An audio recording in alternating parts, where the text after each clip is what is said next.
Es šobrīd atrodos Rīgā, un mans šīs dienas stāsts būs par vienu no galvenajiem ieguvumiem, kas ir saistīts ar Rīgas dzelzceļa mezglu pārbūvi, kas savukārt risinājās pirms vairāk nekā gadsimta. 1902. gadā kļuva pilnīgi skaidrs, un mazliet jau arī iepriekš, kad ar tiem dažādiem dzelzceļiem, kas ienāk Rīgas pilsētā, nekāda kārtība nav. Pasažieriem tas sagādāja lielas neērtības, bija jāpārkāp no vienas stacijas citā stacijā, lai nokļūtu atkal uz cita virziena vilcieniem, bet arī ar kravas vagoniem bija tieši tā pati problēma.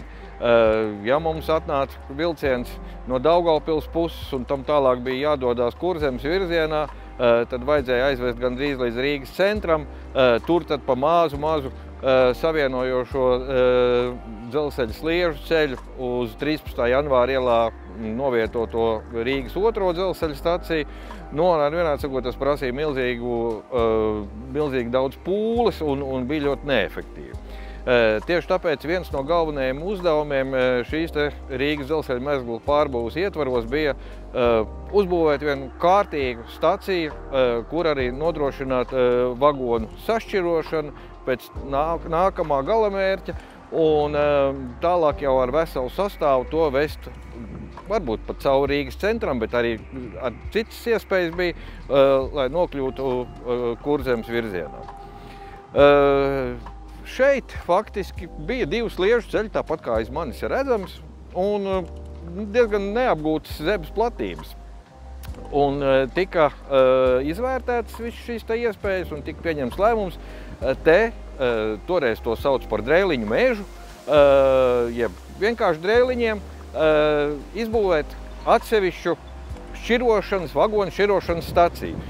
Toreiz vēl tāds termins kā šķirotava neeksistēja, un staciju, kura sāk funkcionēt 1908. gadā, nodēvēja vienkārši par drēliņu bušu. Kopš tā laika faktiski arī lielākā vagonu šķirošanas darba noris šeit notiek, un stacija pēc Pirmā pasaules kara, kad bija jādomā tās nosaukums latviešu valodā, sākumā tika nodēvēta vienkārši par drēliņiem.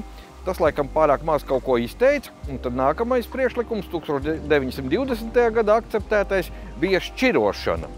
Līdz kamēr vietvārds šķirotava parādījās nākamajā gadā, 1921.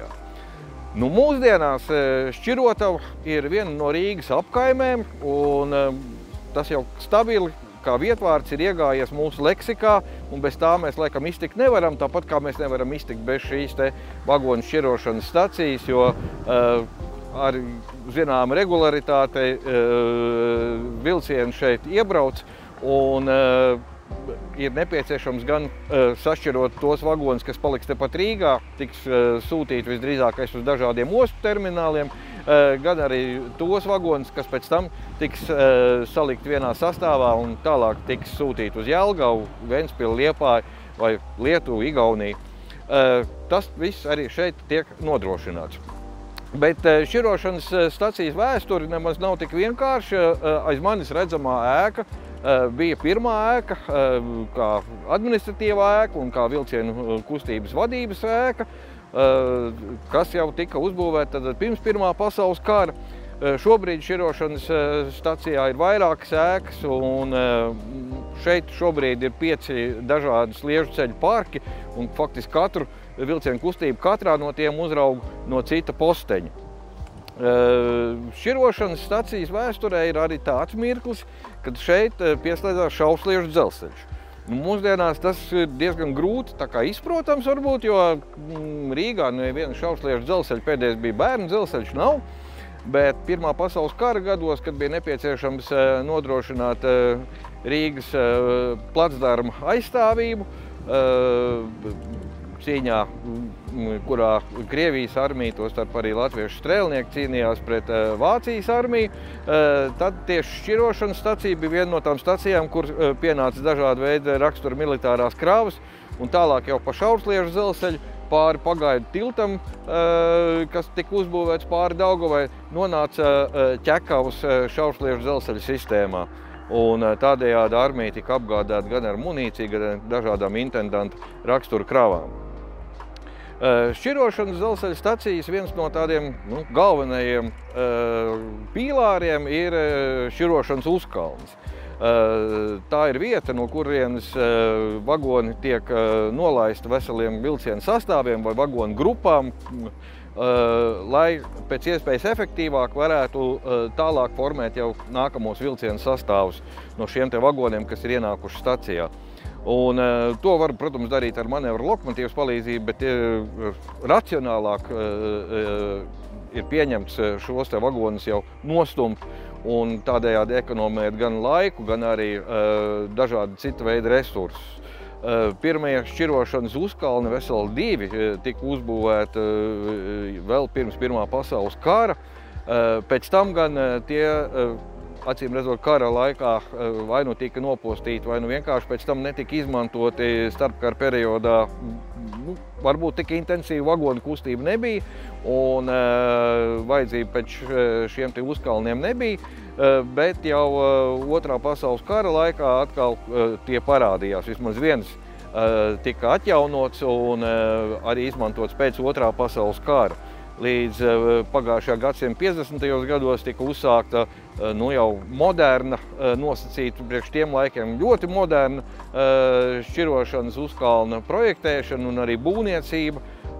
Jau no pašiem pirmsākumiem, tas ir 50. gadu beigas, 60. gadu sākums, tas tika automatizēts, nebija vairs pārmīs jāpārslēdz ar roku, bet to darīja šķirošanas uzkalna operators.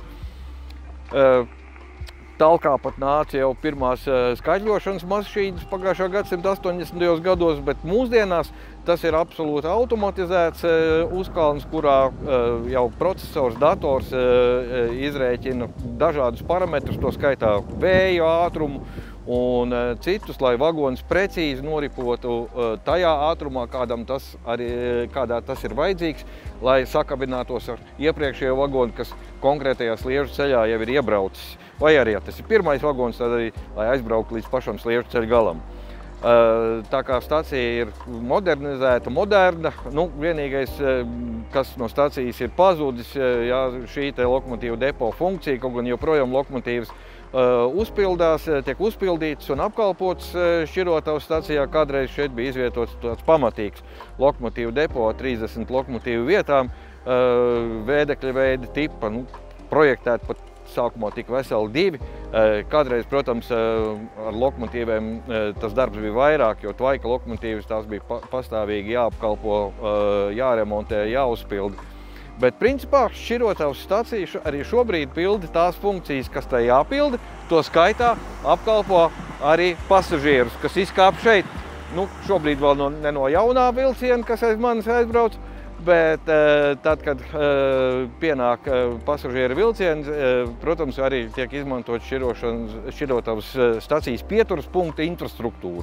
Pavisam šķirotavas stacija, kā kravas stacija, aizņem teritoriju, kas ir stiepjas aptuveni 6,5 km garumā, un tur ir veseli 4 pasažieru vilcienu pieturas punkti: Gaisma, Šķirotava, Daugmela un Jāņavāti. Arī tie visi ietilps šķirotavas stacijas teritorijā. Tātad šķirotavas stacijai arī ir diezgan nozīmīga loma tieši pasažieru apkalpošanā.